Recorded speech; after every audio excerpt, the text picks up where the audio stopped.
Olá, seja bem-vinda, seja bem-vindo. Terça-feira, 7 de março de 2023. Começa agora o Câmara Notícia ao vivo, meio-dia em ponto. Muito obrigado pela sua companhia, pela sua audiência. Eu quero a sua participação. Envie a sua mensagem para o número do nosso WhatsApp. 19 é o nosso DDD.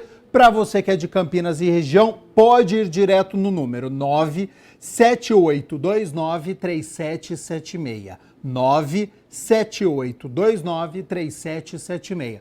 Ou você tem a opção de enviar esta mensagem através do nosso QR Code.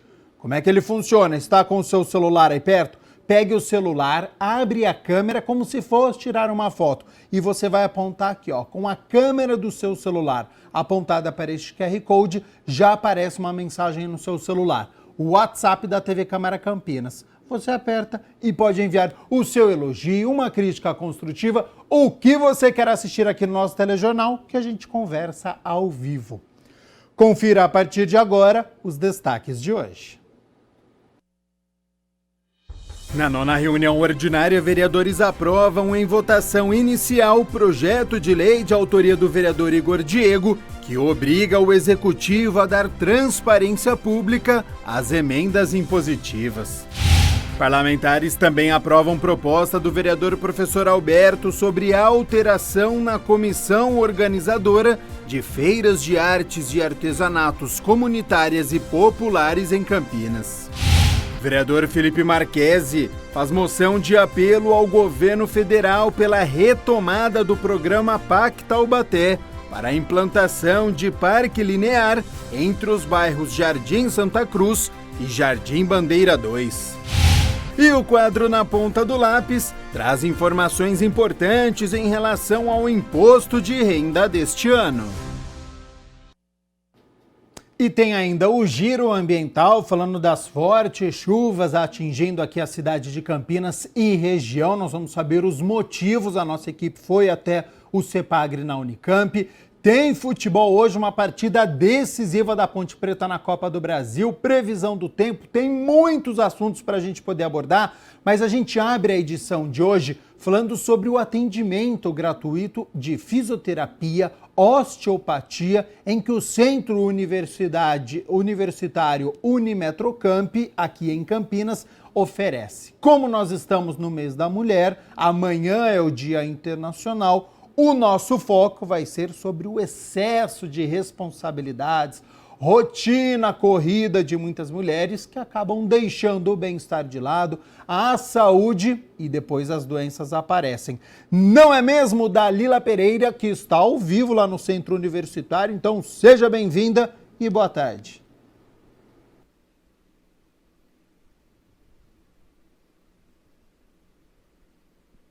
Boa tarde, Gabriel. Boa tarde todo mundo que está aí acompanhando a programação da TV Câmara Campinas.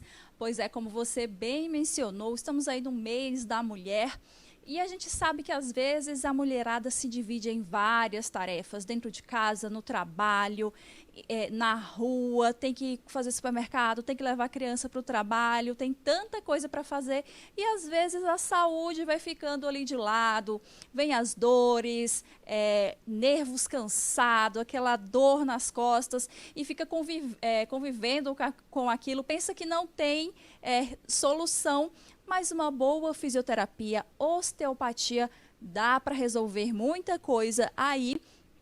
E aqui a Unimetrocamp, o Aiden, faz esse trabalho super interessante de atendimento à comunidade, que a gente vai falar um pouco aqui com a doutora Diana, que é profissional da fisioterapia há quase 20 anos e osteopata, que orienta os alunos aqui em formação. Diana, primeiro, obrigada pelo seu tempo para falar um pouco sobre esse projeto. Do que se trata aí esse atendimento para a comunidade? Todo mundo pode vir? Parece também a questão aí da saúde da mulher. Vamos falando aos pouquinhos. Vamos falar um pouco aí sobre o projeto. Boa tarde, Dalila. A gente tem esse projeto, né, de atendimento às pessoas da comunidade. Então, são mulheres, né, que têm alguma questão nesse sentido, né, de dores lombares, enfim, com problemas também de incontinência urinária, gestantes, né, que querem se manter ativa durante a gestação, ter um trabalho de parto mais natural, mais normal, tá? Questões como incontinência urinária, como eu já disse, disfunções sexuais, tudo isso, todas essas questões a gente consegue trabalhar com a fisioterapia e complementando com a osteopatia aqui na Metrocamp. Os atendimentos são abertos para todos os públicos, gêneros, mas tem esse mais voltado para a saúde da mulher, né? Como é que a gente consegue para fazer esse atendimento? Eu preciso vir aqui, eu posso marcar por algum telefone, como é que a gente consegue isso? Isso, pode vir aqui também, né, marcar diretamente na secretaria, mas a gente tem um telefone onde pode ser por WhatsApp ou ligação normal, para marcar um horário para avaliação, tá? O telefone é o 19 4501 2781, fala com a Selma e, de novo, por WhatsApp ou por ligação. E precisa de encaminhamento médico, precisa fazer algum exame? Quais são aí os requisitos para conseguir esse atendimento? Não precisa de encaminhamento médico, né? A fisioterapia, ela tem um diagnóstico próprio, que é o diagnóstico funcional, e é em cima deste diagnóstico que a gente trabalha, tá? Então, não precisa de encaminhamento médico para participar dos atendimentos de fisioterapia nem de osteopatia. Falando aí sobre a questão da saúde da mulher, quais são as principais reivindicações que elas chegam aqui? Dores musculares, é algo relacionado mais ao sistema reprodutor? O que chega mais para vocês? Dentro da fisioterapia, né, as queixas mais comuns à fisioterapia na saúde da mulher é a uroginecologia, né, que são os escapes de urina, as incontinências urinárias, tá, que geram um transtorno aí na vida da mulher, principalmente, né, após as gestações. É um transtorno na vida da mulher e a fisioterapia consegue trabalhar muito bem essa questão uroginecológica. Outras questões como, por exemplo, disfunções sexuais, dores, né, na relação, dores na região da vulva, também a gente consegue trabalhar muito bem dentro da fisioterapia. Outras questões também muito comuns, né? Não é normal, mas é comum, são as cólicas menstruais, tá? Também chamada, né, cientificamente, né, dentro da fisioterapia, da medicina, de dismenorreia, tá? Então, são as cólicas menstruais que deixam muitas mulheres aí nesse período menstrual muito irritadas, né? E com a produtividade mais baixa. Então, a gente também tem um programa dentro da osteopatia, tá? Tem um programa de pesquisa atendendo mulheres em idade reprodutiva com cólicas, né? Dores menstruais aí durante o período menstrual. Então, esse também é um caso que a gente trabalha bastante. E as gestantes, né? A gestação, trabalhando aí desde a atividade, né, da mulher, manter essa gestante ativa durante esse período muito importante, né, que está gerando uma vida aí, né? Então, se manter ativa durante todo esse período, né? E trabalhar também, né, com as questões de incontinência que podem acontecer durante o período de gestação, né? O peso do bebê acaba sobrecarregando o assoalho pélvico da mulher, desencadeando algumas questões como incontinência urinária. E no finalzinho da gestação, trabalhar aí para, se essa mulher quiser um parto mais natural, né? Um parto normal, a gente consegue também ajudá-la nesse sentido. E após a gestação, no puerpério, trabalhando questões desse puerpério também, na volta da atividade, né, normal do corpo e na volta da fisiologia e da anatomia desse corpo, porque era antes, e também ajudando essa mãe com os bebês na amamentação, né, e também com os bebês dentro da osteopatia a gente trabalha também. Após a gestação, às vezes a mulher necessita desse cuidado a mais para tudo fluir melhor no corpo, né? A osteopatia pode ser fundamental nesse momento. Sim, sim. Por exemplo, questões como as cesarianas, né? As cesarianas, elas geram uma cicatriz no nosso corpo. Essa cicatriz, ela pode influenciar o nosso sistema de postura, na nossa postura. Tá? Então, trabalhar essas cicatrizes após uma cesariana uma cirurgia maior, né, é importante para a gente evitar e prevenir dores, por exemplo, na lombar, dores nas costas, adaptações que o nosso corpo faz frente a esse estímulo novo que é uma cicatriz aí no corpo. Eu achei super interessante a informação da questão da cólica, né? Quantas mulheres aí não sofrem de cólica, mas o que a gente é acostumada a fazer é tomar um remédio. Eu, particularmente, não sabia que a fisioterapia poderia ajudar nesse momento. Eu acho que a maioria das mulheres não sabe, né? Não. Chega muitas mulheres com esse caso aqui, de cólicas excessivas, e que a fisioterapia, a osteopatia pode estar ajudando aí. Sim, sim, trabalhando, né, a musculatura, o assoalho pélvico, trabalhando, né, dentro da osteopatia, a gente trabalha o equilíbrio do corpo da paciente, não somente aquela região, né, não somente pensando no segmento, mas a gente trabalha o corpo dela como um todo, melhorando os níveis, né, as questões endócrinas, né, de níveis hormonais. O exercício ajuda muito nessas questões, então a gente consegue trabalhar e reduzir, sim, sintomas como esse. E a terapia manual, dentro da osteopatia, ela vem como um aliado ao tratamento, tá? Para melhorar ainda mais a vida dessas mulheres que têm a dismenorreia, que é a cólica menstrual. Vamos falar um pouco sobre a osteopatia. Acho que muita gente não conhece esse nome. Qual o diferencial que ela tem em relação à fisioterapia? Elas caminham juntas, são separadas? Essa parte aí explica um pouco para a gente. A osteopatia ela é uma especialidade do fisioterapeuta. Então, o fisioterapeuta tem que passar por toda a sua formação e quando ele escolhe, né, um caminho para seguir, ele pode fazer um curso de especialização em osteopatia. Como a gente tem aqui o curso de osteopatia, a gente oferece o estágio para os alunos, né, se inteirarem, atenderem os pacientes da comunidade, para ter também essa formação, enriquecer a sua formação. Tá? Então, é uma especialidade do fisioterapeuta. Tá? Elas caminham juntas, é uma complementar a outra. Né? E a gente sempre trabalha em equipe quando a gente pensa na saúde da mulher, né? Tanto aqui na fisioterapia como na osteopatia, a gente está sempre conversando, né? Essa equipe multidisciplinar ela é muito importante.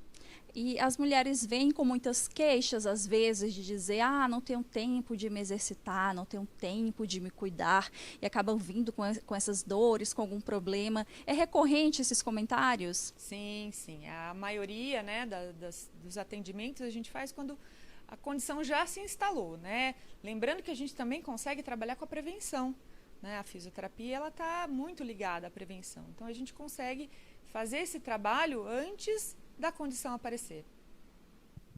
Vamos falar um pouco então agora sobre o atendimento, sobre esse trabalho que vocês realizam aqui. Quais são os dias que funcionam? Quais os horários? Conta pra gente. A fisioterapia em saúde da mulher ela ocorre todas as segundas-feiras, de manhã e à tarde, e terças-feiras à tarde. A osteopatia é somente na sexta à tarde. E você tem, assim, ideia de quantas pessoas já foram atendidos, ou a média de atendimento? E a fisioterapia, né, o curso de fisioterapia, desde que foi aberto, desde 2011, na verdade, né, que faz o atendimento à população, eles atenderam mais de 6.000 pessoas. Né, mais de 6.000 atendimentos, na verdade. Tá? E na osteopatia, desde 2016, a gente teve quase 3.000 atendimentos. É muita coisa, é muita gente sendo ajudada. A doutora Diana deu aí os detalhes sobre essa ação, esse projeto desenvolvido aqui, que envolve os estudantes da graduação, os profissionais, os professores ajudando nesse processo. Doutora, muito obrigada pelo seu tempo. Eu vou conversar com uma beneficiada desse processo, de todo esse projeto, que é a Edna Abreu. Edna, obrigada que você esperou para conversar com a gente. A Edna faz acompanhamento aqui. Eu queria que ela me contasse um pouquinho de como você ficou sabendo dessa iniciativa. Boa tarde.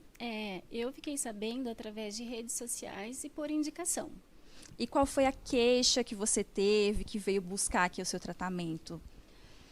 Eu tive tenho ainda, né? Estou tendo incontinência urinária. E há quanto tempo já você está vindo fazendo acompanhamento aqui? Aqui eu estou vindo há 6 meses. No semestre passado eu frequentei, né? Com exercícios que o pessoal estão me dando, né? No tratamento. 6 meses já. E você sentiu alguma diferença já? 6 meses não é um longo tempo ainda, mas já deu para sentir? Já estou sentindo uma melhora, né? Já tenho sinto os músculos, né? Trabalhando ali na hora dos exercícios e eu acho que eu consigo sentir essa melhora já. Mas vai continuar ainda mais um tempo, né? Sim, ainda estou em tratamento e nesse semestre eu vou voltar.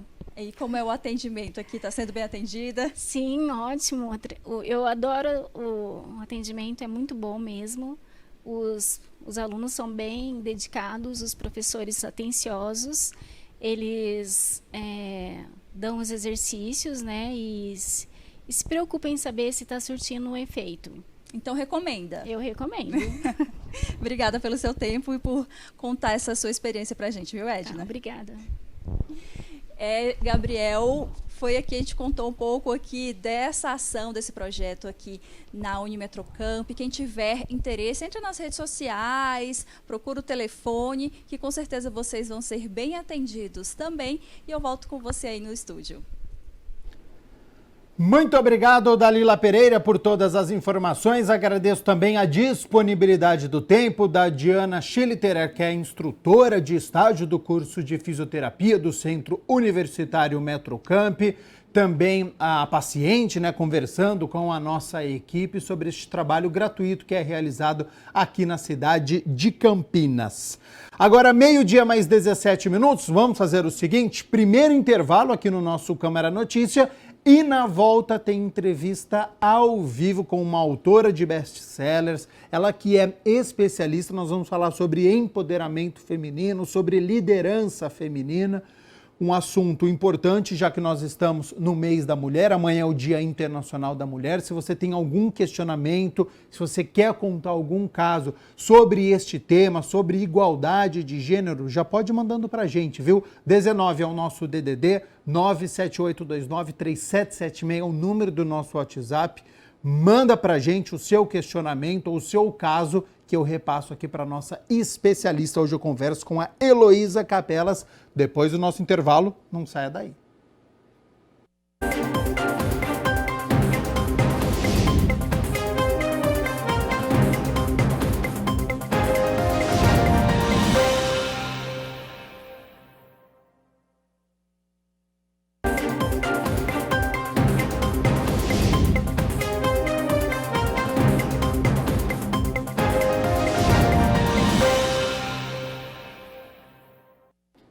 Meio-dia mais 21 minutos, Câmara Notícia de volta ao vivo nesta terça-feira. Muito obrigado pela sua companhia, pela sua audiência. Amanhã, 8 de março, é celebrado o Dia Internacional da Mulher, que teve origem no movimento operário, quando lá em 1908, 15 mil mulheres marcharam pela cidade de Nova York exigindo redução das jornadas de trabalho, salários melhores, direito ao voto. Somente em 1975, a Organização das Nações Unidas, a ONU, começou a comemorar a data. Para a gente poder abordar os avanços neste período, os desafios que ainda estão impostos, o que precisa ser corrigido com urgência, eu converso agora com a Heloísa Capelas, ela que é especialista em autoconhecimento, inteligência emocional, autora de best-sellers, palestrante, empresária, mentora de líderes, ministra treinamentos para profissionais que buscam evolução na vida e na carreira. Então, Heloísa, primeiramente, muito obrigado pela disponibilidade do seu tempo, ter aceito o convite para participar aqui do nosso telejornal do Câmara Notícia. E na minha abertura eu falei que lá em 1908 as mulheres exigiram redução na jornada de trabalho, salários melhores. Uma pauta que existe até hoje, 115 anos depois. Seja bem-vinda e boa tarde. Oi, boa tarde, Rafael. Muito obrigada pelo convite. É sempre muito bom falar sobre as mulheres, né? 115 anos depois, a pauta é a mesma. Só que hoje eu estou conversando com você, né? Então, hoje já existe um reconhecimento da necessidade de se reconhecer a mulher. Há 115 anos não existia nem essa consciência, né? Sabe aquela coisa de eu quero querer? Então hoje a sociedade já quer querer. Ainda não quer, mas já sabe que precisa querer ou já tem um movimento de querer melhorar esse lugar, né, da mulher, esse lugar de equidade. Não é em absoluto, eu acho que a gente não pode lutar pela igualdade, porque nós somos seres diferentes. O masculino e o feminino, eles são muito diferentes, eles funcionam diferente, o homem e a mulher. Então, nós precisamos trabalhar e pensar na equidade e não na igualdade. Acho que a gente se atrapalhou aí ao longo do tempo pedindo igualdade. Então, agora, em alguns lugares, nós já temos igualdade e a mulher perdeu, porque não é pela igualdade que nós precisamos trabalhar, e sim pela equidade, pelas possibilidades de oportunidades semelhantes, oportunidades que deem para as duas, né, para as duas posições, para os dois gêneros, as mesmas condições. E não igualdade, porque o homem tem 4 bilhões de células nervosas a mais que a mulher. Isso não significa que ele é mais inteligente. Essas células estão espalhadas pelos seus músculos. É por isso que os homens, na tendência, né, são mais fortes do que as mulheres, porque eles têm 4 bilhões de células nervosas nos músculos, justamente para ser forte. Então, já por aí, nós já somos diferentes. Nós não podemos lutar, então, pela igualdade, porque senão eu vou ter que fazer a mesma força e eu não tenho todas essas células nervosas como você tem, por exemplo. E acho que a gente, ao longo do caminho, se atrapalhou e estamos agora entendendo um pouco melhor, graças às neurociências, que são muito recentes, né? São de 98 para cá. Então, só 90 anos depois do primeiro movimento, né, que a gente tem registro feminino, é que surgiram as ressonâncias magnéticas, na realidade em 95, mas em 98 é que elas começaram mesmo a funcionar. A partir daí é que nós estamos começando a descobrir como funcionamos. E é a partir dessas novas informações que nós, então, podemos fazer novos projetos de como é que a mulher definitivamente se insere nessa sociedade com justiça e com equidade. Oi, Heloísa, sobre essa inserção na sociedade e principalmente no mercado de trabalho, sobre essa evolução da mulher que hoje briga e luta por esse respeito na questão da igualdade dos direitos, por uma equipação salarial, que infelizmente a gente sabe que ainda não existe, com pessoas na mesma posição, mas com salários distintos entre homens e mulheres. Você entende que existe um modelo masculinizado de liderança e como que ele se dá na prática com essas mulheres que estão no mercado de trabalho, que estão buscando este cargo de liderança? Primeiro que ainda é muito novo, quando a gente fala 115 anos, é muito novo se a gente pensar em há quanto tempo estamos no planeta Terra, né? homens e mulheres. E o mundo, ele foi construído pelos homens. As mulheres ficavam nas cavernas, protegendo a cria, curtindo os animais caçados, retirando a pele desses animais, fazendo a comida, cuidando dos animais, mantendo a caverna aquecida. Essa era uma função. E o homem saía à caça. Então, o mundo lá fora, porta afora, foi construído pelo masculino. Com a diferença que quando o homem voltava para as cavernas e na roda, nós sempre conversamos em roda, desde os primeiros tempos. Só que na roda, a mulher tinha direito, ela tinha direito a voto, ela participava da vida política da caverna. Ela tinha direito a voto, ela escolhia a mulher que ia casar com o guerreiro ou com o caçador. Então, embora as funções fossem diferentes, as posições, o posicionamento era lado a lado. Esses eram os direitos. E isso nós fomos perdendo ao longo do tempo, principalmente na Idade Média. Foram 700 anos de Idade Média, onde se caçou bruxas, onde os direitos das mulheres foram completamente dizimados. E faz só 300 anos que a gente começou a reconstrução da humanidade, inclusive, né? Porque a Idade Média atrapalhou toda a humanidade em todos os locais. Então, é muito pouco tempo de reconstrução.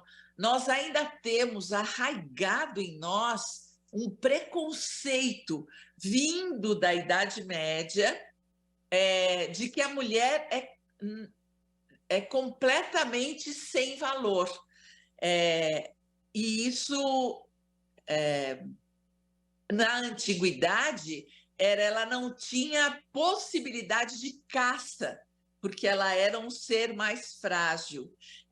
Mas ela tinha a possibilidade de dar vida aos guerreiros, construir os guerreiros. Os guerreiros, os caçadores, eram construídos pelas mulheres e elas eram reconhecidas nesse valor.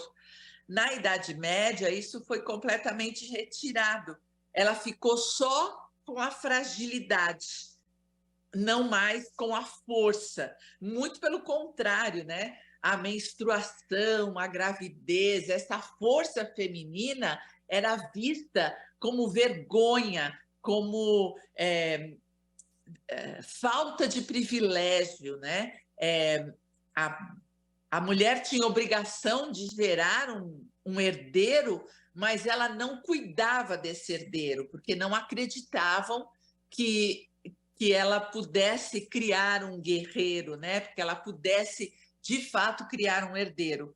E ele era cuidada por babás e logo tinham a interferência masculina.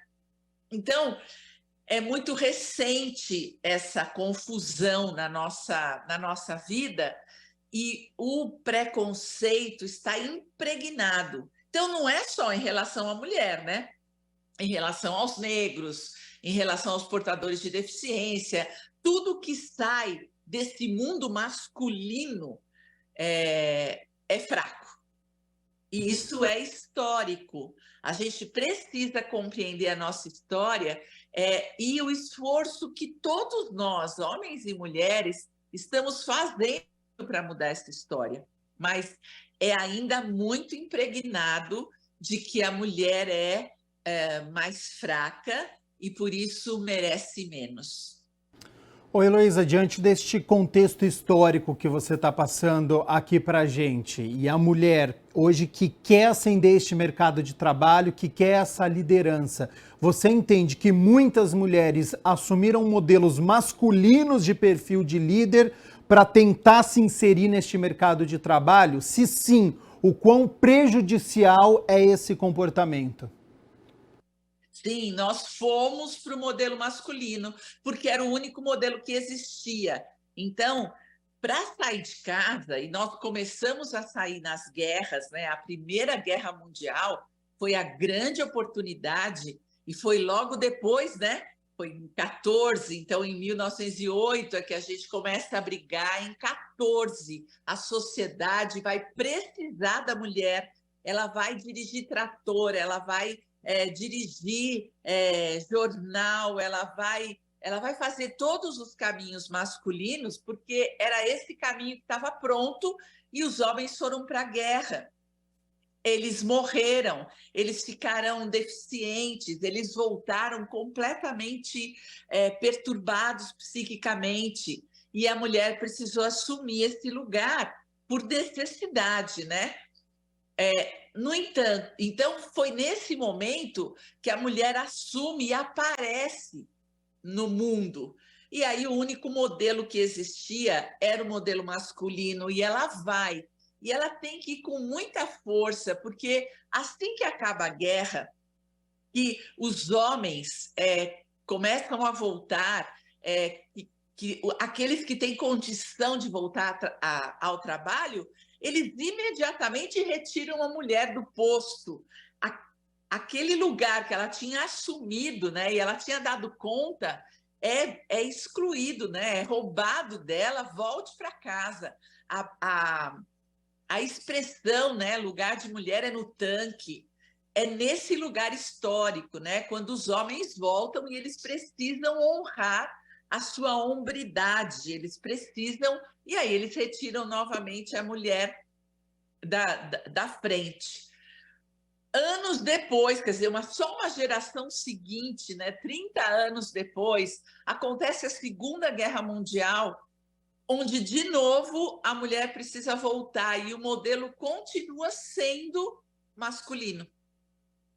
Só agora, passado esse tempo pós-guerra, e não faz muito tempo, a minha mãe ainda está viva, e ela viveu a Segunda Guerra, então ainda não faz muito tempo, mas já um tempo razoável, né? Temos aí 70 anos, um pouco mais de pós-guerra, é que a mulher começa a entender que ela precisa sim ir para o mercado de trabalho, ela precisa sim estar porta afora, né? E não só porta adentro, mas ela vai precisar construir o modelo feminino. Agora nós temos tempo, nós temos espaço, e agora é uma construção. Vamos precisar, sim, trabalhar o preconceito, vamos continuar reivindicando esse novo lugar, né? Só que agora é um novo lugar, não é mais a mulher ocupando o lugar do homem, agora é a mulher ocupando o lugar da mulher na sociedade. E para isso é preciso mudar o paradigma, é preciso mudar o jeito de pensar, inclusive da mulher. É tanta história, e essas histórias elas vão passando de geração a geração, e nós vamos nos construindo dentro dessa história. Quando nós vamos para a vida adulta, é como se fosse verdade tudo isso. Agora, com amplitude de consciência, é que nós vamos conseguindo entender que a mulher tem sim um lugar a ser construído pela mulher e não mais pelo homem. Não mais uma sociedade masculina onde a mulher entra. Agora nós podemos construir uma sociedade onde cabem os dois. E voltamos à ideia primitiva. A mulher tem novas funções e os mesmos direitos.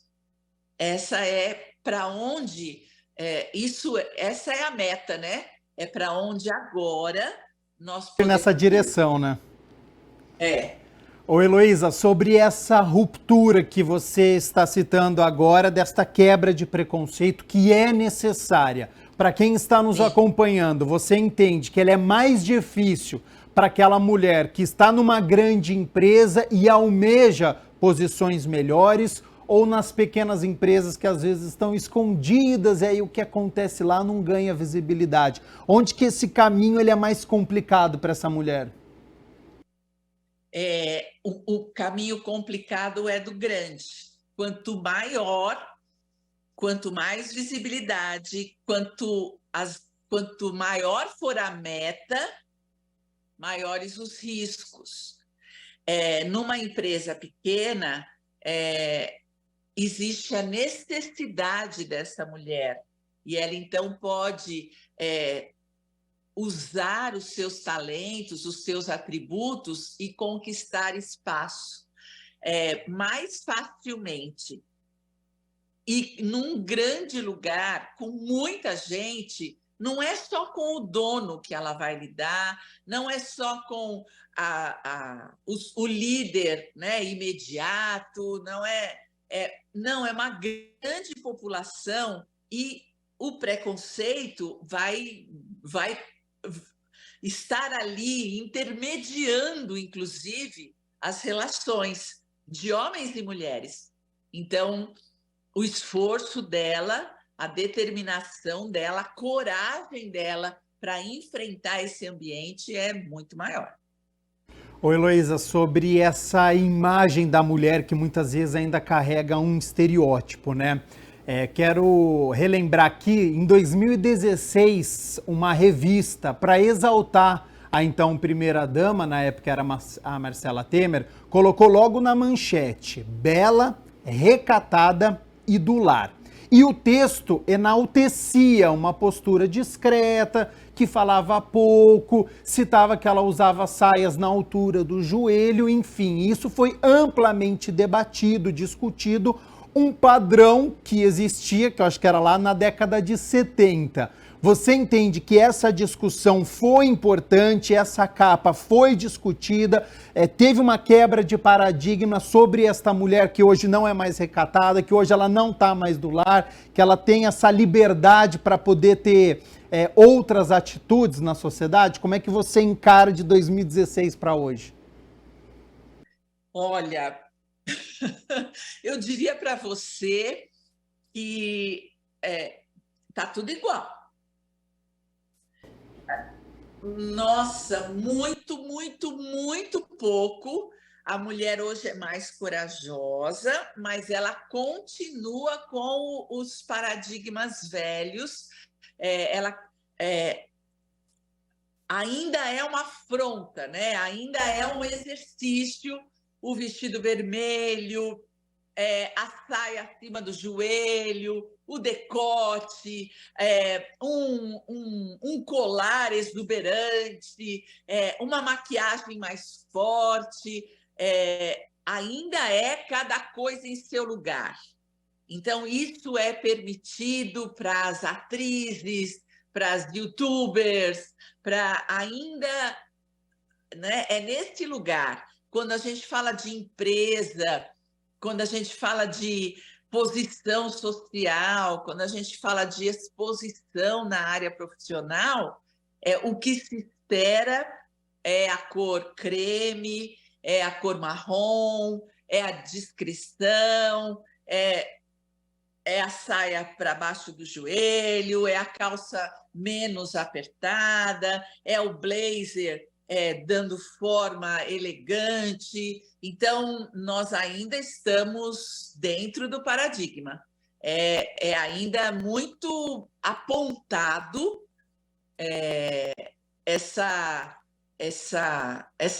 esse recatado aí. O que não parece recatado, né, a liberdade de vestir, de se apresentar, ainda não é verdade, não é real. Ela ainda é apontada, e infelizmente por mulheres também. E sobre este assunto ainda, acho que é importante a gente dizer, e a crítica ela não é sobre as mulheres que possuem este estilo parecido ou este padrão. Se ela é feliz desta maneira, ótimo. O problema é julgar esse modelo como um padrão. Acho que é isso, né?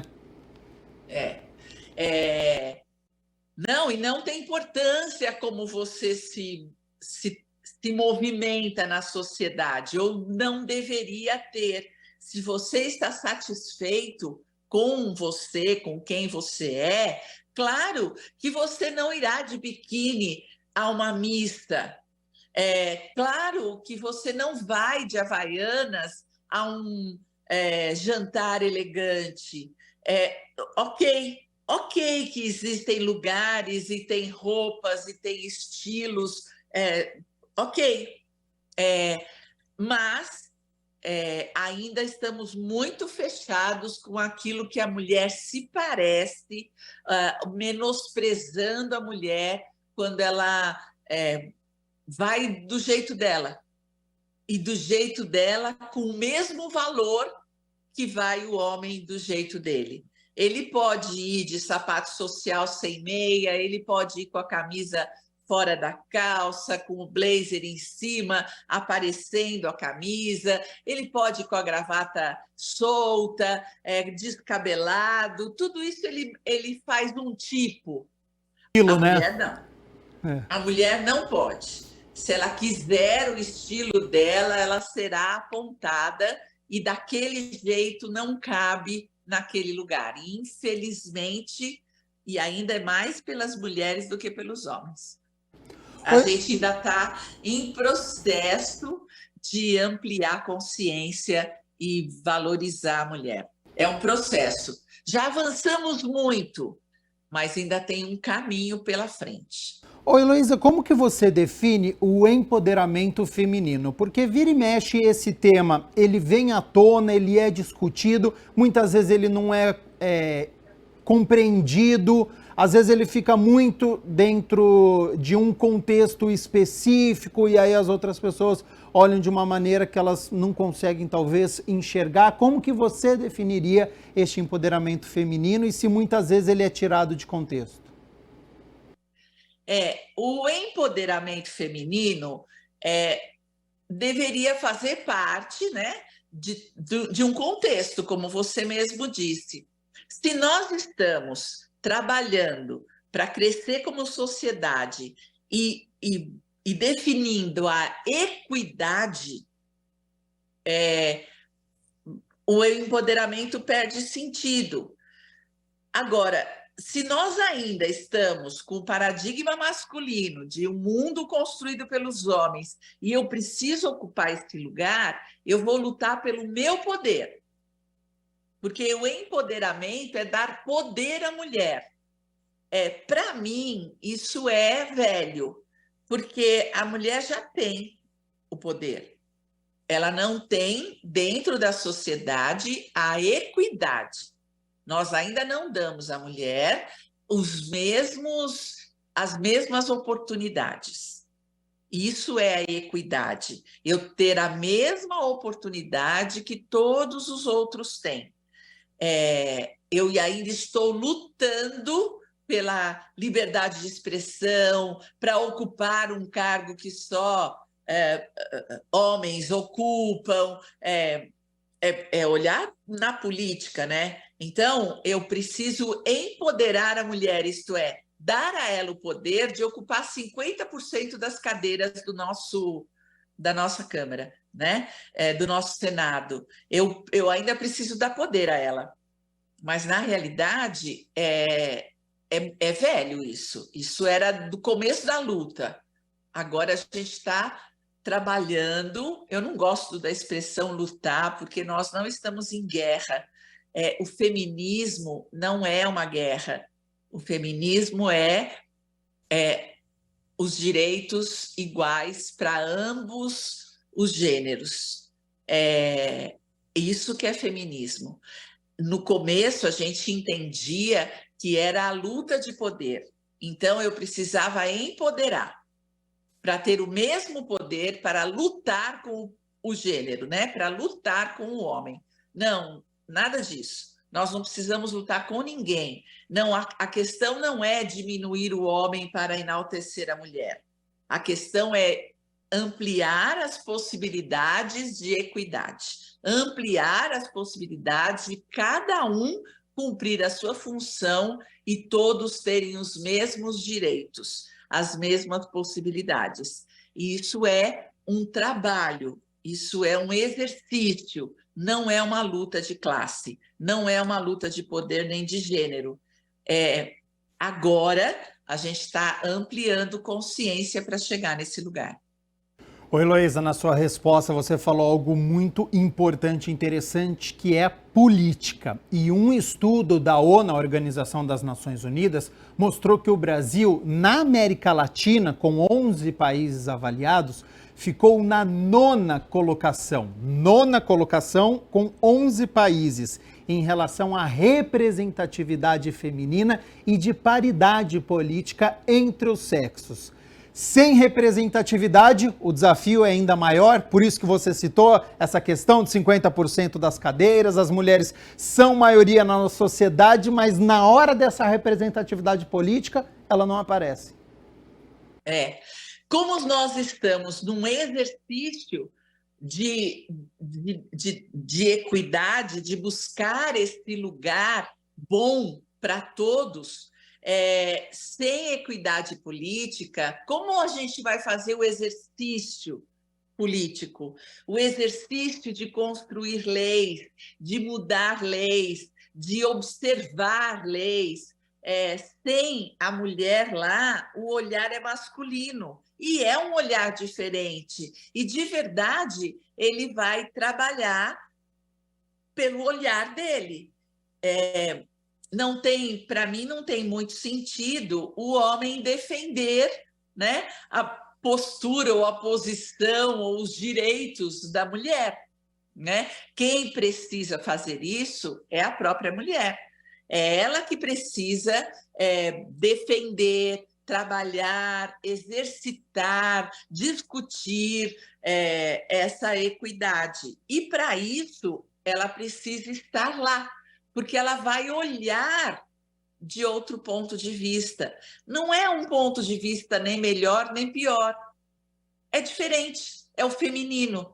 E aí ela vai olhar para o feminino, ela vai ver a mulher. E o homem não consegue.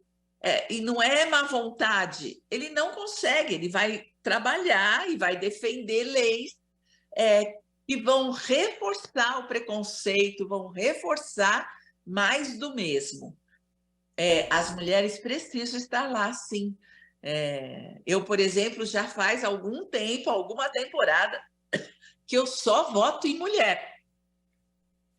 Porque é muito mais importante você colocar alguém como deputado, como vereador, como deputada, como vereadora, como senadora, do que como presidente. Porque, na realidade, o presidente é só um, né? Quem deveria comandar o país é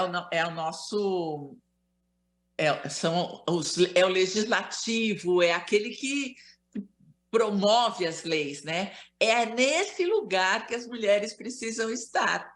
50-50, isso é equidade. Oi, Heloísa, este ano o tema celebrado pelas Nações Unidas abro aspas, por um mundo digital inclusivo, inovação e tecnologia para a igualdade de gênero, fecho aspas. Explorando aí o impacto dessa lacuna de gênero digital na ampliação das desigualdades econômicas e sociais e destacando a importância de proteger os direitos delas em espaços digitais, além de abordar a violência baseada em gênero online, facilitada por tecnologias da informação e da comunicação. Esse é um tema importante também para ser abordado, Heloísa? Sem dúvida, é tão moderno, né? E tão antigo. Então, que pena que a gente vai para lugares novos do mesmo jeito que a gente fica em lugares velhos, né? Nós vamos com as nossas verdades e com as nossas mentiras, né? Abrindo espaços novos. Isso é uma pena que a gente ainda precise brigar por direitos, precise discutir isso, precise se defender, né? Quando nós estamos falando de inovação. Inovar é fazer algo que nunca foi feito. Ora, e nós vamos para a inovação com o velho? Precisamos de uma ONU ainda, usando a inovação tecnológica para falar da mesma coisa que a gente falava em 1908. Ai, que preguiça, né? Sem dúvida, sem dúvida. Agora, Heloísa, na minha abertura eu falei que você é especialista em autoconhecimento, inteligência emocional, autora de best-sellers, inovação emocional, o mapa da felicidade e, perdão, a revolução que falta. Com a sua experiência, levando em conta, lógico, a característica de cada um, mas o seu trabalho, ele busca também este resgate da essência feminina? Na realidade, a gente eu sempre me coloco e me posiciono como um posicionamento político, né? Porque defender ou me posicionar como mulher é um posicionamento político. É nesse lugar onde eu sou mãe, onde eu sou dona de casa, onde eu sou especialista, onde eu sou empresária.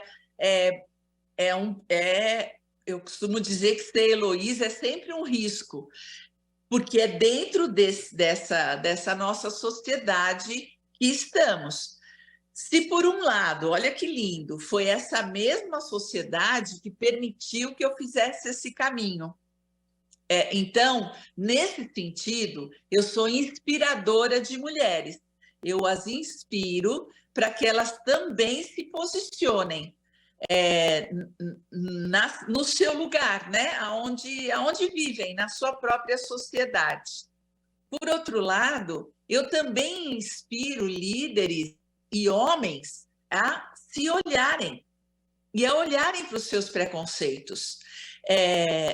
Ninguém quer mais uma guerra. Nós queremos viver em paz. Não precisamos mais ter guerra nem disputa de gênero. Nós precisamos aprender quem somos, por isso defendo o autoconhecimento. Eu, do meu ponto de vista, sendo mulher, você, do seu ponto de vista, sendo homem, nós podemos demais acrescentar um para o outro. Nós podemos crescer juntos, sem abrir mão daquilo que nós somos. Mas, para isso, a gente precisa se conhecer a nossa história, saber desses paradigmas, saber que a gente traz a nossa infância para a vida adulta e aquilo que era verdade para os meus pais, que eu estou defendendo como verdade, de repente não é mais, e não é nem mais para mim. E eu, sem perceber, de uma maneira completamente inconsciente, eu fico defendendo. Então, autoconhecimento para homens e mulheres, ampliar a consciência, reconhecer seu valor, se posicionar, descobrir quem verdadeiramente você é e qual é o seu papel no mundo. Nesse sentido, eu sou inspiradora de mulheres. Ótimo. Ô, Heloísa, eu ainda estou pensando aqui numa resposta que você me deu, quando você disse sobre... quando você estava citando que você votava mais em mulheres, porque você não cobrava tanto do homem, porque ele tem uma visão e ele vai acabar defendendo aquela visão dele. Eu ainda estou pensando nessa resposta que você me deu, porque eu pelo menos sempre cobrei, né, essa busca por equidade que você está citando aqui, sempre no meu dia a dia, na sociedade, e vejo muitas vezes a mulher num papel em que ela é a vítima dessa questão, por causa desse preconceito, por conta do contexto histórico que você citou. Então, sempre quando eu estava pensando sobre este assunto, eu sempre imaginava o homem como um protagonista, para não deixar essa situação só para a mulher como vítima, como se ela que tivesse que buscar este espaço, que o homem ele tem sim essa responsabilidade. E na sua resposta ali, pode ser só em relação ao político, você deixou ele com a visão simplesmente do homem. Para quem está nos acompanhando, para os homens que estão nos acompanhando, o homem da sociedade que não tem nenhum cargo, qual que é a função dele para a gente poder mudar essa realidade, mesmo entendendo diante deste contexto histórico que é algo muito curto, pensando na história, nesses últimos 100 anos que nós avançamos, não como gostaríamos, mas já houve um avanço. Que papel que o homem tem hoje na sociedade nessa busca por equidade?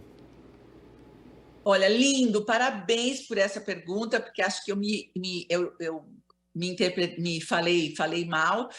Quando eu voto nas mulheres, é porque eu ainda estou defendendo os 50%. Não é de jeito nenhum desvalorizando o homem, é que eu quero que as mulheres ganhem cadeiras lá, né? Como eu não quero uma vida política, eu preciso apostar nas mulheres que querem esse caminho, porque a gente ainda está longe dos 50%. Então, é nesse sentido que eu voto em mulheres, para que a gente tenha essa paridade. Mas você falou muito bem, assim, a conquista dessa equidade é dos dois, né? Então, o homem tem um papel fundamental nessa divisão de papéis, de responsabilidades, de direitos e de deveres. Quando ele compreende que ele é 50%, quando ele compreende que ele é uma parte, e que tem uma parte fundamental, importante, do mesmo tamanho que o dele. Compreender isso para o homem é maravilhoso, né? Eu só faço meus 50% porque tem uma parceira aqui, não precisa ser amorosa, mas uma outra mulher, né, do mesmo tamanho, que vai contribuir com essa sociedade. Então, para começar, né, o papel do homem para de bater nas mulheres. Vamos começar do princípio, né? Então, assim, para começar, para de bater. Então, a hora que parar de bater, nós já demos um excelente passo. E parar de bater é metafórico. Quando você compreende o seu lugar nessa humanidade, o seu papel como homem nessa humanidade, você para de bater, né? De disputar, de competir, de provar que é melhor, que é mais, né? Que tem mais poder, mais dinheiro, mais tudo isso que é velho. Só que é velho, mas é muito novo ainda, historicamente, né? A gente ainda tem uma visão paternalista, a gente ainda tem uma visão de que o chefe da casa é o homem, a gente ainda tem essa visão distorcida, porque ela é educacional, ela é de base, ela é de emoção. E isso a gente precisa olhar para a família. O que é que nós estamos ensinando para os nossos filhos, meninos e meninas? Enquanto rosa for menina e azul for menino, a gente está diferenciando, está dando lugar para os dois. Agora, quando nós valorizamos mais o menino, deixamos mais o menino do que a menina, porque isto é lugar de menino e isto é lugar de menina, nós já estamos criando entre eles a competição. Uma coisa é dar lugar para essas crianças, outra é ensiná-las a competição. E isso ainda é emocional, ainda vem de geração a geração, não é um trabalho intelectual, é um trabalho feito dentro de casa. E isso vai demorar ainda um caminho aí, para a gente mudar por dentro. Por isso a sua pergunta é maravilhosa, seu posicionamento é maravilhoso, é isso mesmo. A gente precisa olhar para o nosso papel, homens e mulheres.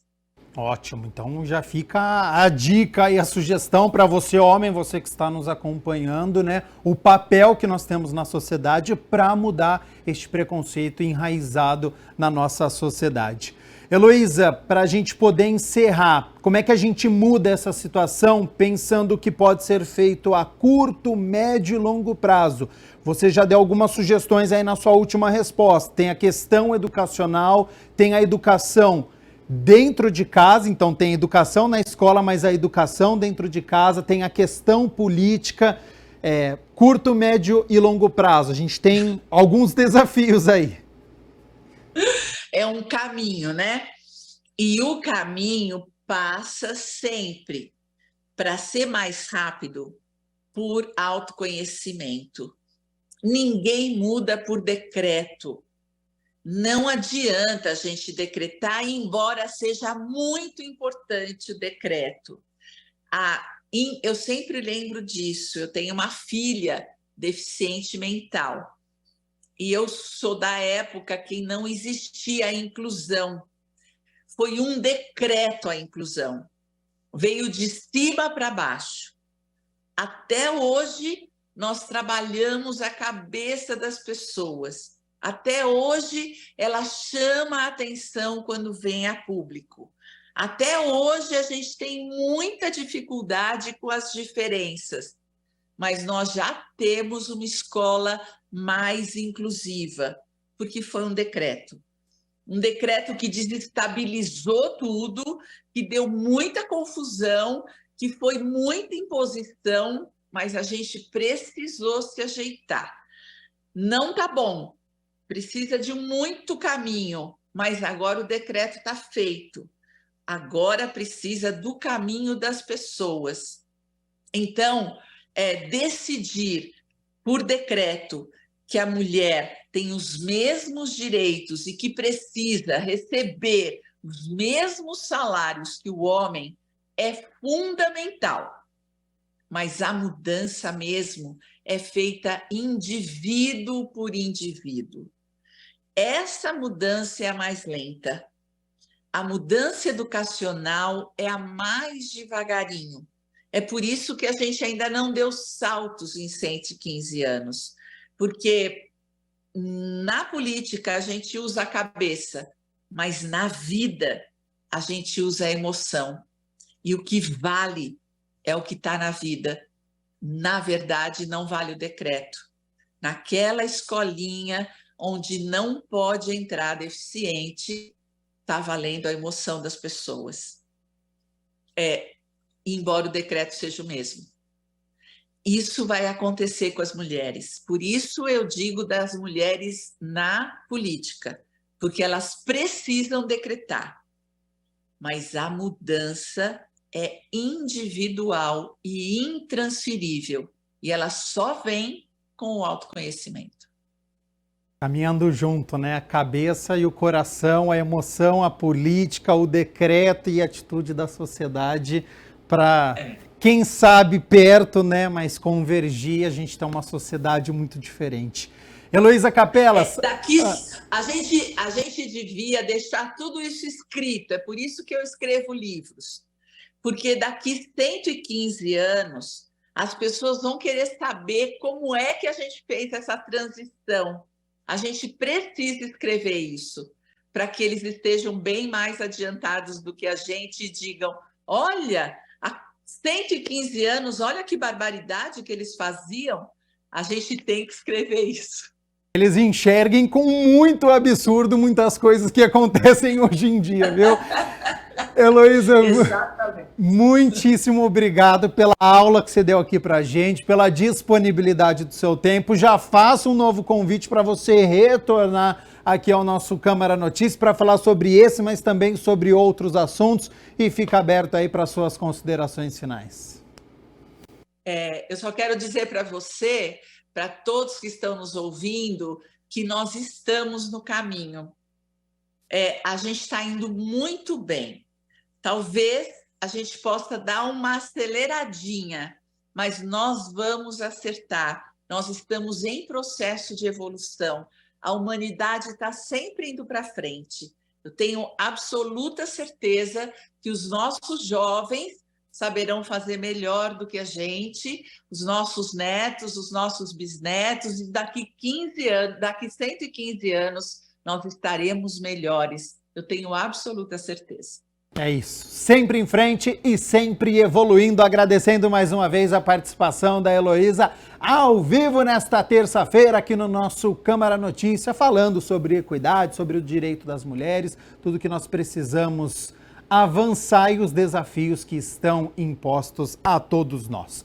1h mais 8 minutos, a gente segue aqui com o nosso Câmara Notícia, hora das notícias do Legislativo, porque ontem foi dia da 9ª reunião ordinária, os vereadores se reuniram por mais de 3 horas e 10 projetos estavam na pauta.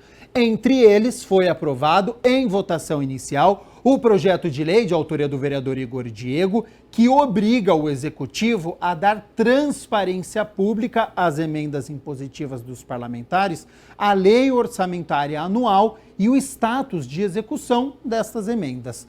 Essas emendas elas foram apresentadas e aprovadas pela primeira vez em 2022, com validade para o orçamento deste ano de 2023. Por meio delas, cada um dos 33 parlamentares destinou aproximadamente 2,6 milhões de reais em emendas de própria autoria, sendo que deste montante, pelo menos 1,3 milhão de reais, 50%, foi encaminhado obrigatoriamente para projetos da saúde.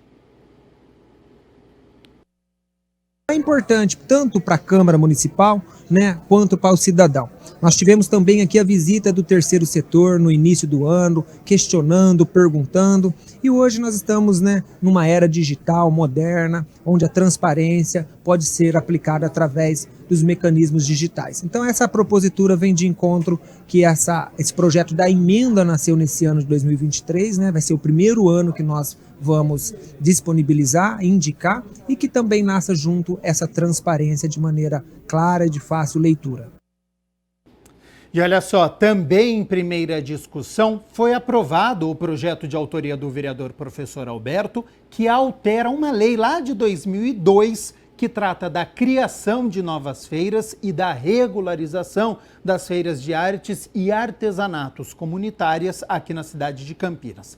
A proposta estabelece que os interessados em organizar as instalações das feiras deverão constituir uma comissão organizadora de no mínimo 3 expositores residentes aqui no município, eliminando a exigência de que os integrantes da comissão residam no bairro onde ocorrerá o evento. Só que no seu artigo 4º está exarado ali que seria a organização da feira seria com 3 membros do bairro. Aí que está o problema, porque em 2002 talvez isso era possível, fosse possível. Mas hoje, depois da pandemia, depois de tanta coisa, nós precisamos fomentar os pequenos empreendimentos e muita gente, então, está lá colocando o seu produto, só que não necessariamente é do bairro. E a lei é clara, a lei é explícita, a lei 11.135 de 2002, no artigo 4º, ela é muito clara. Para fazer parte da comissão organizadora tem que ser do bairro.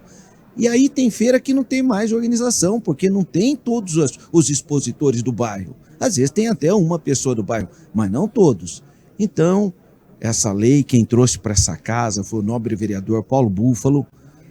Inclusive eu dialoguei com ele e ele concordou plenamente.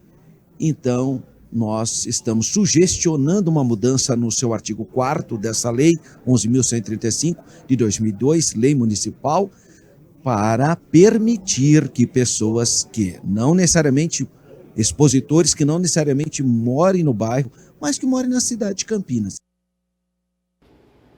Ainda na 9ª reunião ordinária, os vereadores discutiram e votaram as moções. Uma delas é de autoria do vereador Felipe Marquesi, que apela ao governo federal, ao Ministério da Casa Civil, ao Ministério das Cidades, pela retomada do programa PAC Taubaté, para a implantação de um parque linear ao longo das margens do Ribeirão Taubaté, entre os bairros Jardim Santa Cruz e Jardim Bandeiras 2, aqui em Campinas. Um parque linear, uma grande praça que foi feito ali, os projetos, nós conhecemos, né, várias etapas deste projeto, então nós estamos solicitando ao governo federal para que possa retomar essa obra com urgência. Nós sabemos da importância deste local para os moradores. É um bairro que não tem hoje praças, lugares de lazer, então é um bairro que está muito longe, né?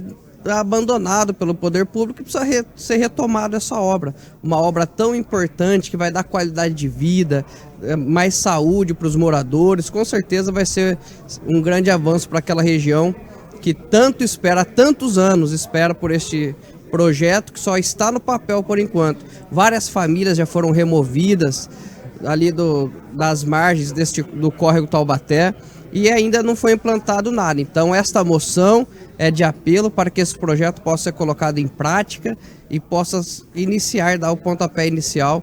É uma cobrança então aí para o governo federal.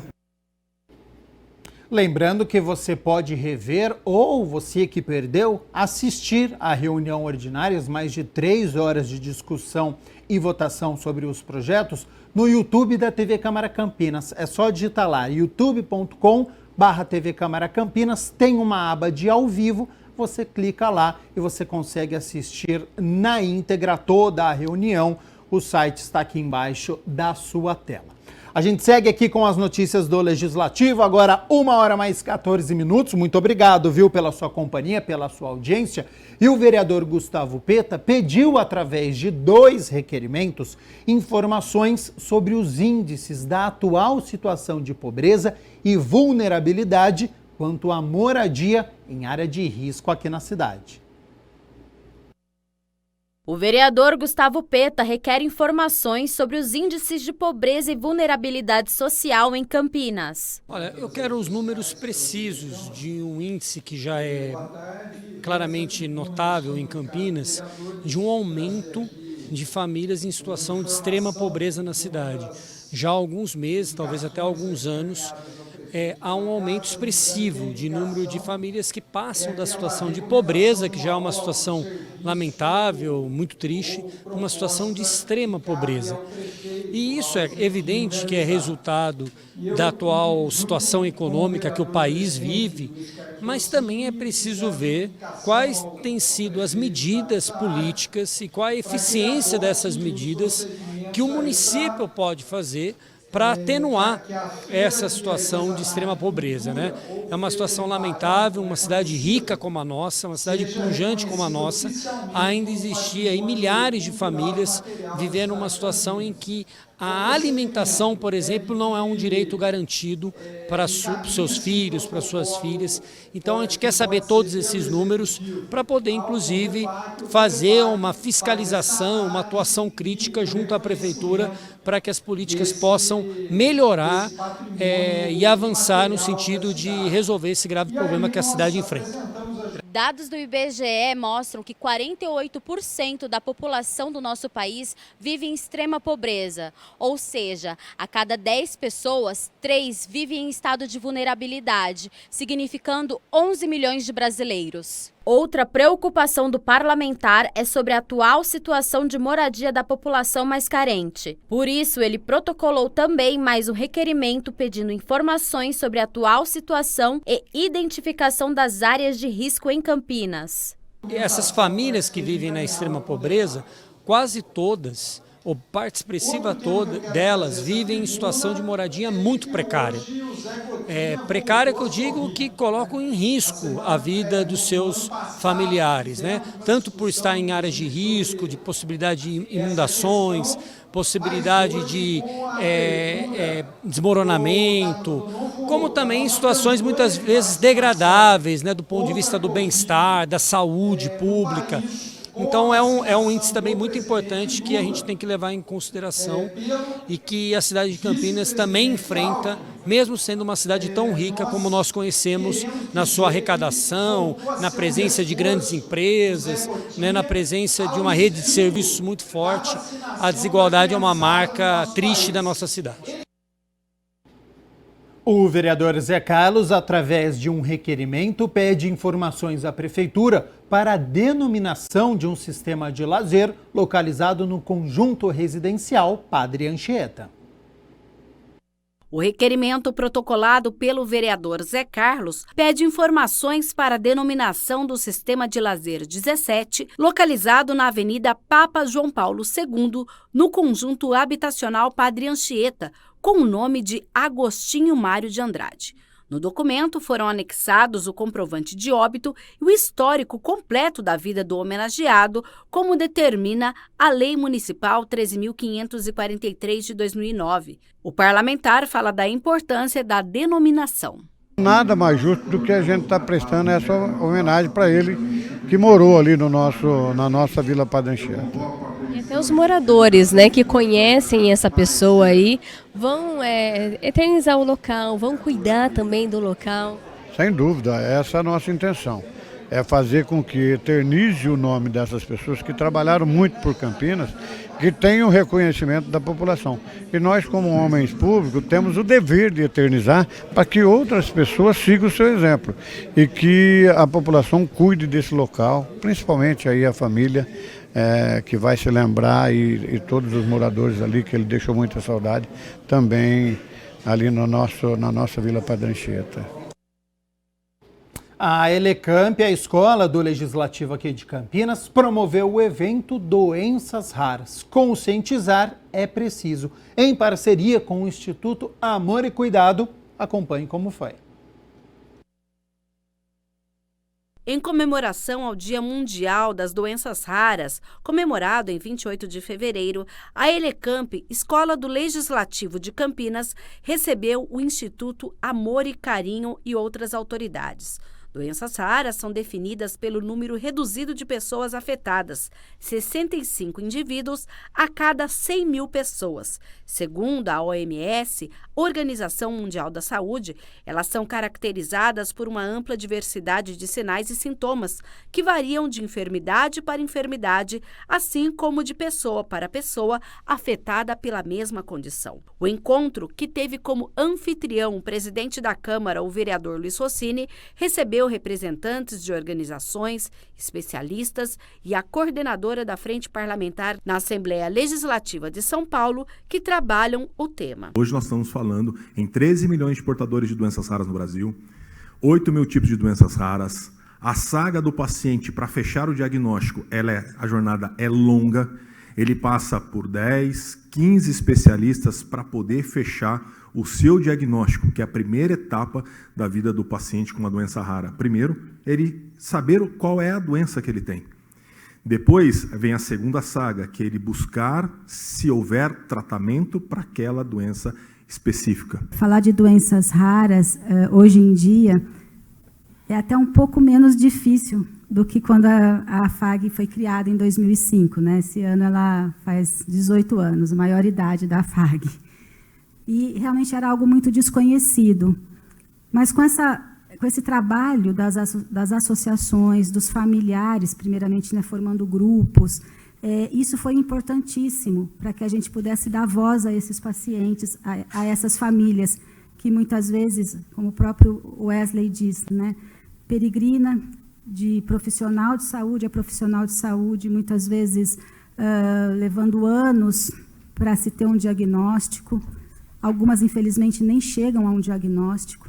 Essa frente parlamentar nós conseguimos levar para mais de 200 municípios, colocando dentro das câmaras municipais. E isso fez com que os vereadores pudessem ser ali, no seu município, um ponto de apoio para a população, onde a população, onde as entidades vão ali conversar com aquele vereador, ele traz para a gente, ali na Assembleia Legislativa de São Paulo, as demandas e a gente consegue atender de uma forma muito mais rápida e muito mais eficaz. as doenças raras, nós conseguimos fazer muito trabalho, principalmente de divulgação de informação. As doenças raras, como já foi colocado aqui de uma maneira muito assertiva, elas são ou muito pouco abordadas ou praticamente não abordadas durante a graduação dos profissionais de saúde, de uma maneira geral. Não estou falando só dos médicos, mas dos médicos principalmente, né? A gente entende que é importante, sim. E o fato de ter participado daquele seminário no dia 28 já nos garantiu que o tema doenças raras será um tema, sim, que será abordado dentro do programa Mais Médicos Campineiros, que é um programa de residência médica, né, de formação de médicos de medicina de família e comunidade, que nesse programa estão residentes da Secretaria Municipal de Campinas, da Rede Mário Gatti, da São Leopoldo Mandique, da PUC e da Unicamp. A vereadora Guida Calisto enfatizou a importância de discutir o tema na Câmara e defendeu mais verbas para o diagnóstico e tratamento. A gente sabe que qualquer avanço, principalmente nessa área, a gente depende da questão do financiamento. A gente depende, né, que o poder público, que a gestão, que a administração pública tenha um olhar, de fato, para essa questão. Então, assim, a gente cada vez mais parabeniza, incentiva, mas a gente tem que exigir, de fato, do poder público que haja uma prioridade. Para ter uma prioridade, não adianta vir só com tapinha nas costas. Não adianta. A gente precisa ter financiamento público, a gente precisa ter orçamento público, e a gente sabe que é o Estado que consegue garantir isso. O Ministério da Saúde, por meio de uma portaria em 2014, instituiu a Política Nacional de Atenção Integral às Pessoas com Doenças Raras, aprovou as diretrizes para atenção integral às pessoas com doenças raras no âmbito do SUS e instituiu incentivos financeiros de custeio. Em Campinas, um projeto de autoria do vereador Eduardo Magoga, que tramita na Câmara, institui a Política Municipal de Atenção, Diagnóstico e Tratamento às Pessoas com Doenças Raras no município. Então, quando a gente traz um debate desse para a cidade de Campinas, com responsabilidade, já é um ganho significativo. Por quê? Porque quando você começa a aparecer com temas para a sociedade, para o Poder Executivo, para o Legislativo, a pressão da população, a pressão dessas famílias começa a nos incomodar, onde a gente começa a trazer soluções para essas coisas, a buscar mais parceria, a fazer com que o próprio governo se mova para poder ajudar essas pessoas. Nós vamos trabalhar e lutar para essas pessoas, porque quando a gente vê uma pessoa ser assistida numa cidade, nos orgulha de também ser parlamentar nessa cidade, que a cidade de Campinas ainda vai ser uma referência nesse caminho que nós estamos trilhando, que é trazer para a sociedade e buscar soluções. A íntegra da palestra e das discussões está disponível no canal da TV Câmara Campinas no YouTube. Que foi muito bem citado aqui, que tem que ser envolvida nessa cadeia, porque é uma cadeia muito complexa e hoje nós não temos médicos suficientes para atender todos os doentes em todas as intercorrências que eles possam vir a ter. Então, a cadeia tem que estar bem estabelecida, você tem que ter médicos que possam atender e médicos que possam dar suporte a quem está distante. Porque a gente está falando de Campinas, que a gente está a poucos minutos da Unicamp. Mas o paciente com uma doença rara, ele pode estar no interior do Amazonas, ele pode estar no Maranhão. E quanto mais segregada a população, maior a chance de ela ter uma doença rara. E essas populações segregadas normalmente têm muitos filhos.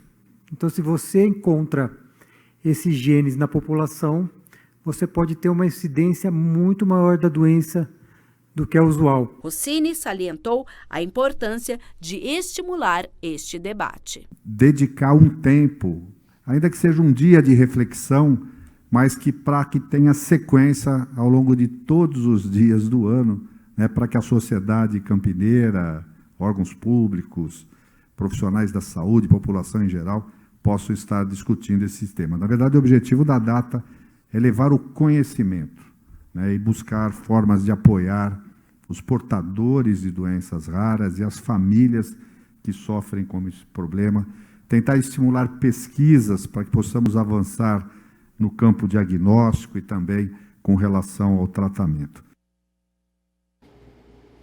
1h mais 27, vamos falar sobre esporte agora, porque hoje é dia da Ponte Preta entrar em campo, viu? Ela esquece um pouquinho o Campeonato Paulista da Série A2 e pensa somente na Copa do Brasil, porque tem duelo decisivo, viu? Jogo único hoje às 8 horas da noite contra o Brasil de Pelotas, fora de casa, hein?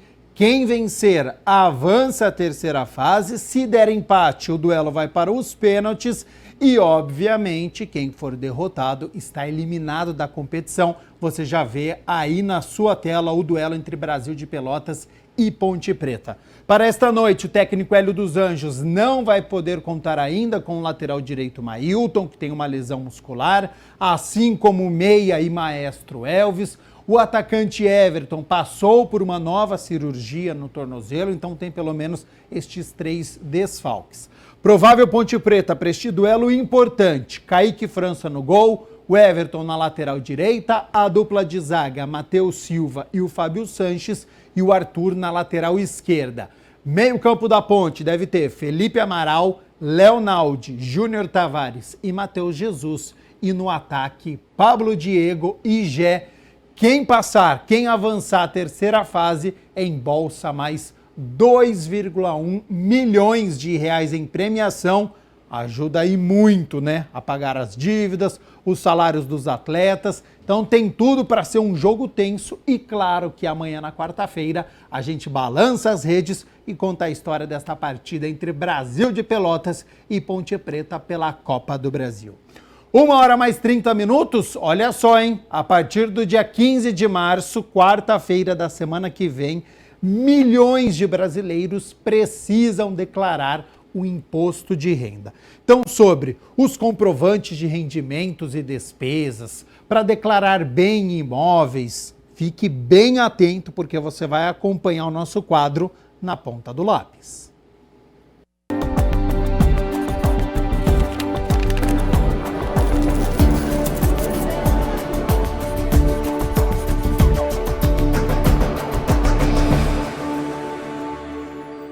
Olá, estamos no ar com mais um Na Ponta do Lápis e hoje o nosso tema é o IR 2023. Tem dúvidas? Fica com a gente porque olha só, o professor de economia Isaías já está aqui ao meu lado e ele vai tirar todas essas dúvidas. Professor, seja bem-vindo ao Na Ponta do Lápis. Obrigado. Professor, conta pra gente, né? Tem mudança no IR 2023. Tem uma mudança muito importante que foi a alteração proposta pelo novo ministro da Economia da tabela, né? Então alterou aquela faixa que define quem paga e quem não paga. Essa tabela estava desatualizada desde 2016, o último ajuste foi em 2016. Só para você ter uma ideia, hoje ela estava em torno de 1.900 e pouco. Se ela tivesse sido reajustada todos os anos de acordo com a inflação, esse limite hoje seria de 4.890. Então, todas as pessoas que ganham abaixo de 4.980 não estariam pagando imposto de renda caso a tabela tivesse sido reajustada. Como ela não foi reajustada, então ela ficou defasada. E agora o governo está, então, resolvendo parte do problema, reduziu essa defasagem, então, de 1.900 e pouco e alterou para 2.640. Portanto, em termos práticos, todas as pessoas que ganham até 2.640 estarão isentas de pagamento de imposto de renda.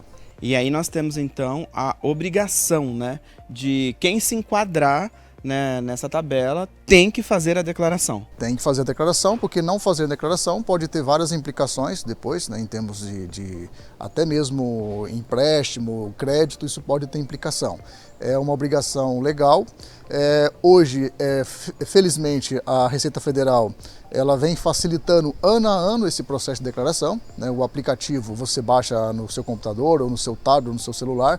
Ele é bastante simples, bem autoexplicativo. No site da Receita também você vai encontrar muitas informações para você poder fazer essa declaração sem risco. E uma facilidade é que você consegue puxar os dados anteriores, né? Que isso também dá uma agilidade de você enviar esses dados para a Receita Federal. Isso. Quando você inicia o aplicativo, ele já pergunta se você quer recuperar os dados da declaração anterior. Então isso facilita porque grande parte das informações, para a maioria das pessoas, não há muita mudança de um ano para o outro, principalmente aquelas pessoas que são tributadas na fonte. Então, na verdade, você simplesmente vai olhar o que o aplicativo está te mostrando e você vai conferir. Na maioria dos casos é só essa conferência e você só altera depois o valor e de acordo com o documento que a própria empresa te fornece. Caso a pessoa desatenta, deixe passar alguma informação, né, e uma informação importante, dá para corrigir depois? Dá para corrigir, o aplicativo permite você entrar e fazer depois uma retificação. Você faz uma declaração retificadora. Inclusive, uma dica é que, vamos supor que você deixa para a última hora e na última hora falta algum documento, falta alguma coisa que você não tem muita certeza.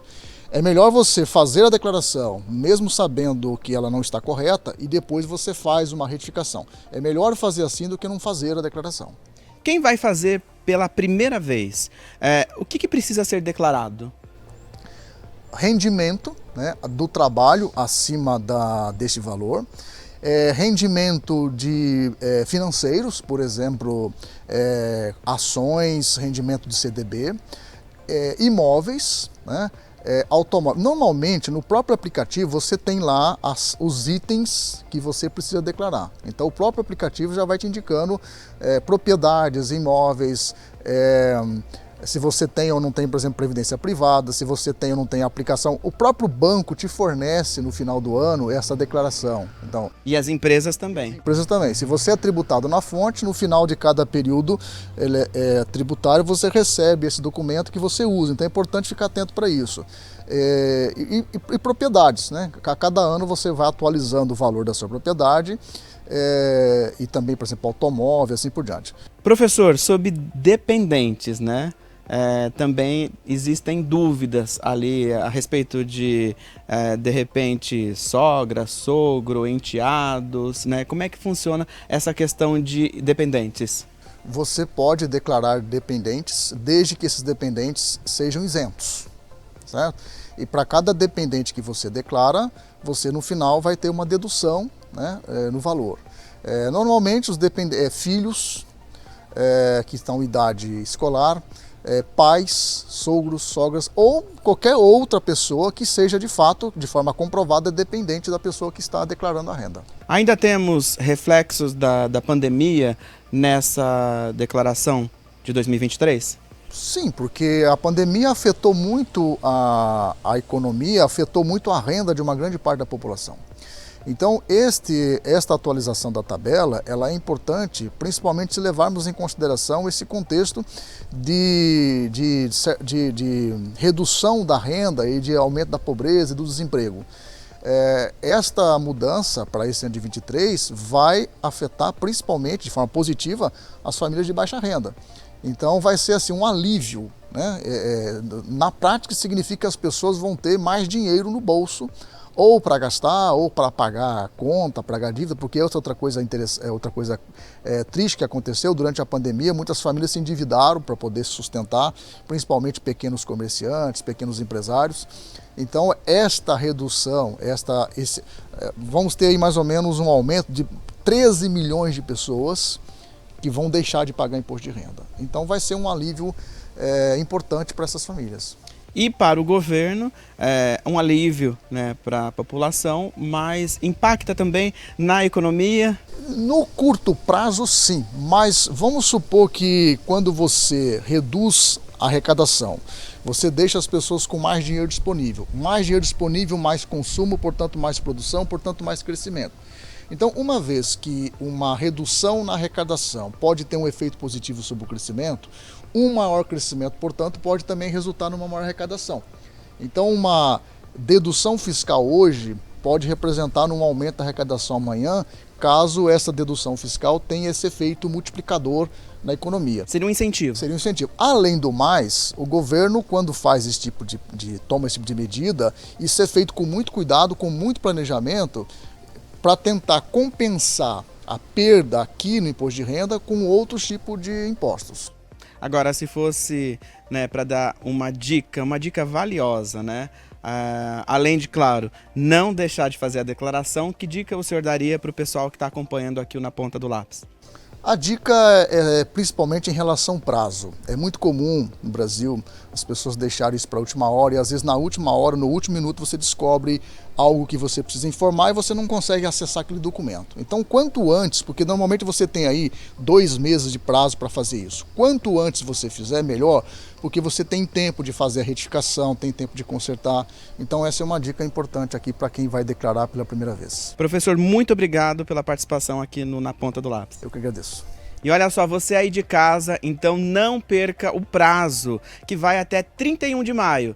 Esse foi mais um Na Ponta do Lápis e a gente volta com outro tema financeiro aqui, hein? Até mais!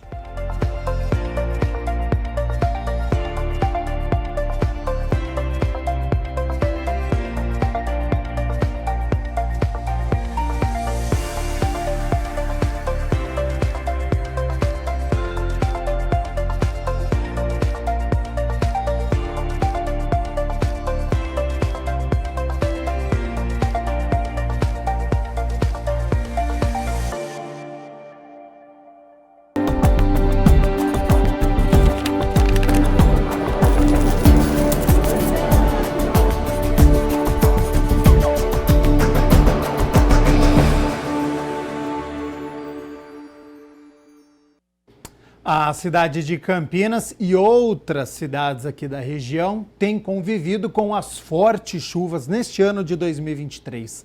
As tempestades têm chamado a atenção. Por isso, a nossa equipe foi até o Centro de Pesquisas Meteorológicas e Climáticas Aplicadas à Agricultura, o CEPAGRE, na Unicamp, entender quais são os motivos desta condição. E este tema você confere a partir de agora no nosso quadro Giro Ambiental.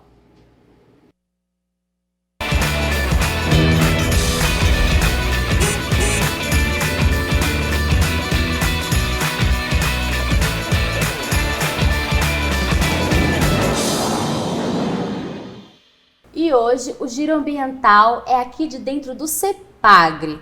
Eu estou aqui com a pesquisadora Ana. Tudo bom, Ana? Tudo bom. Gente, é ela que está sempre passando a informação para todos sobre a previsão do tempo, né, Ana? Sim. Estamos aqui, esse é um exemplo de uma imagem, né, Ana? Você pode explicar para a gente mais ou menos como que faz para fazer a leitura do momento, do estado de chuva, se vai fazer sol, da temperatura? Então, Luana, aqui nós temos uma imagem de satélite. Essa imagem ela é como se fosse uma fotografia, né? O sensor está lá em cima na atmosfera, está praticamente parado, né? É um sensor geoestacionário, então ele está parado com relação aos movimentos da Terra.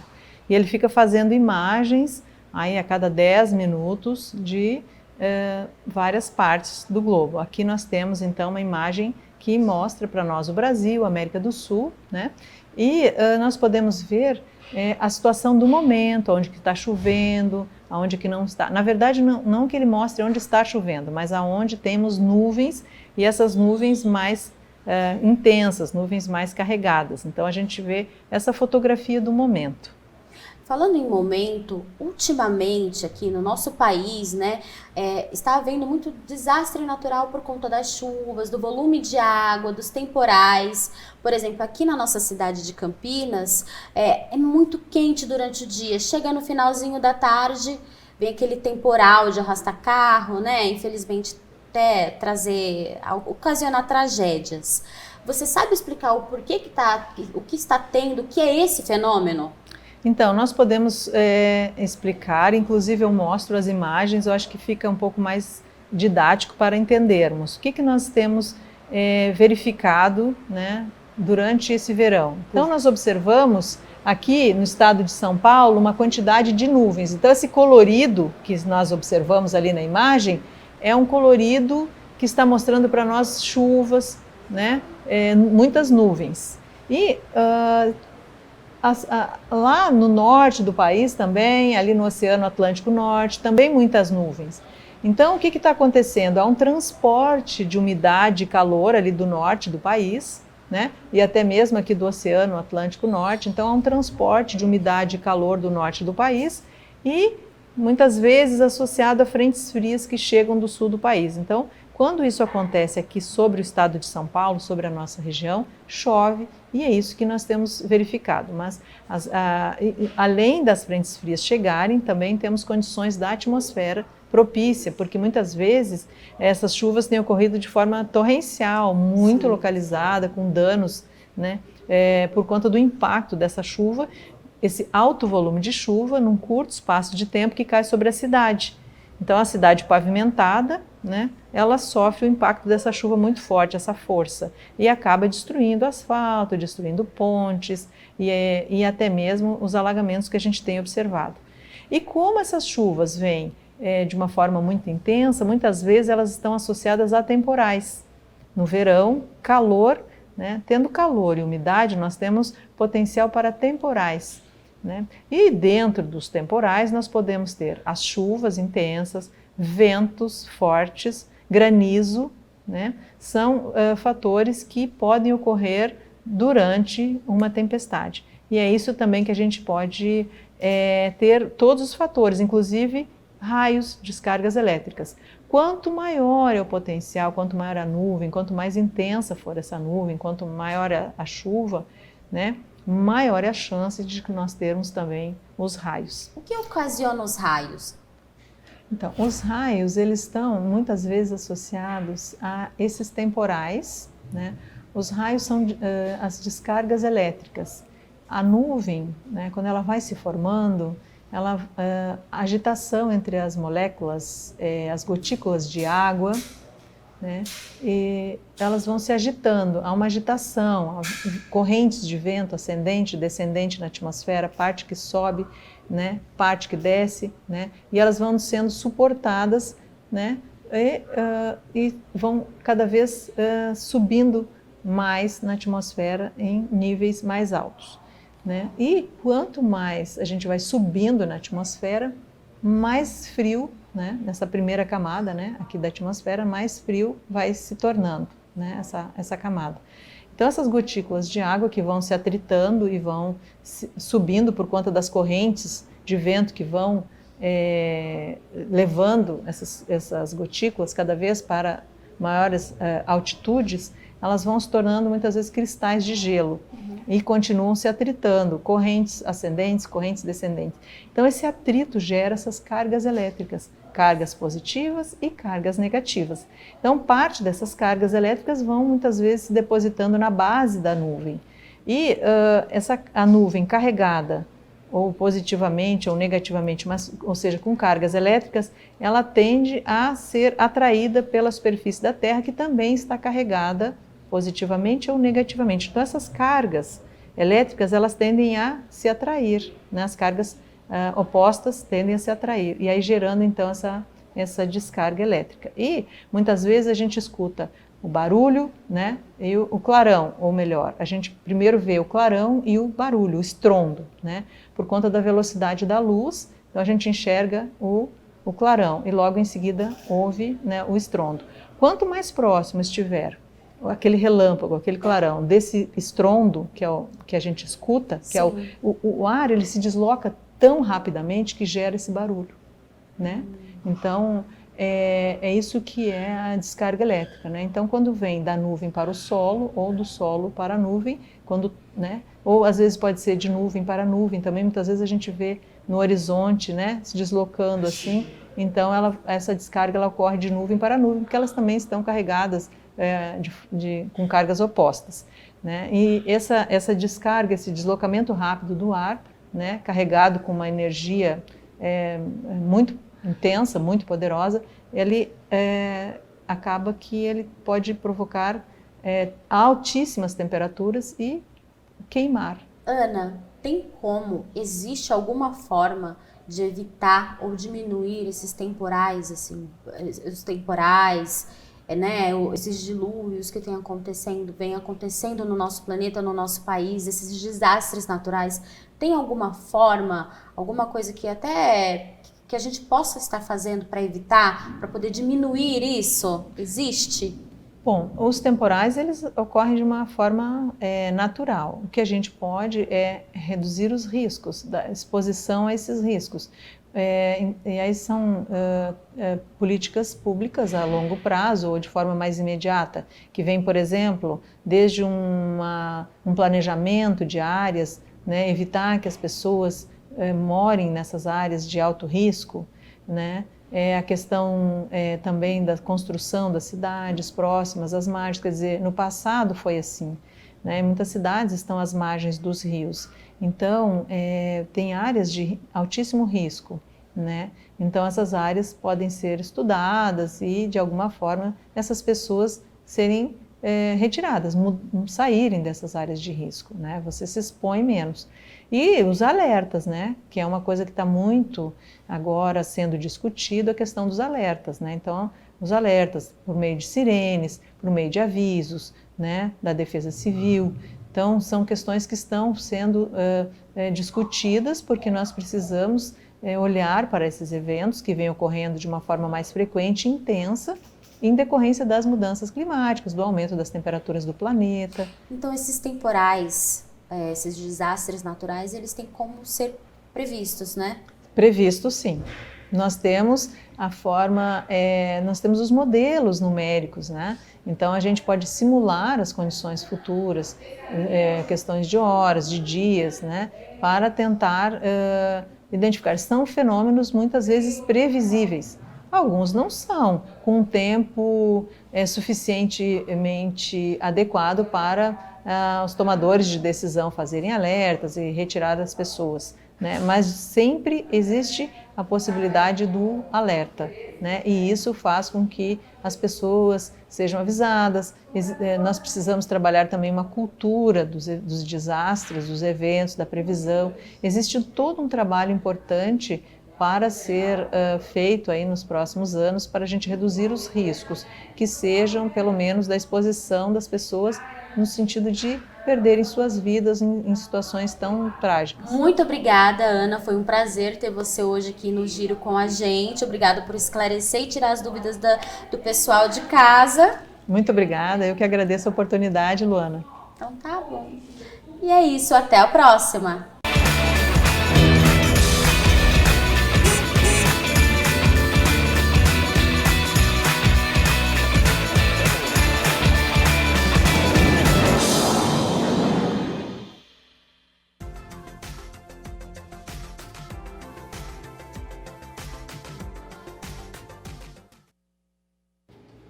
Ontem choveu em muitos bairros aqui da cidade de Campinas. Hoje, quem acordou cedinho também percebeu a chuva. Nebulosidade segue em alta, com o sol tentando aparecer, mas o dia deve seguir aí nublado. Tem previsão de chuva para agora à tarde, às 2, 3 horas. Então, se for sair de casa, não esqueça o guarda-chuva. Para amanhã, quarta-feira, o tempo volta a ficar com cara de verão, com o sol aparecendo com mais intensidade durante o dia.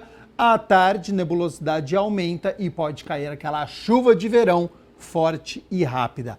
Vamos às temperaturas então, porque elas já estão aqui na minha tela. Amanhã, quarta-feira, 8 de março, no Dia Internacional da Mulher, nós temos mínima de 19 graus. Ao longo do dia, essa temperatura sobe, podendo chegar aos 30 graus aqui para a cidade de Campinas.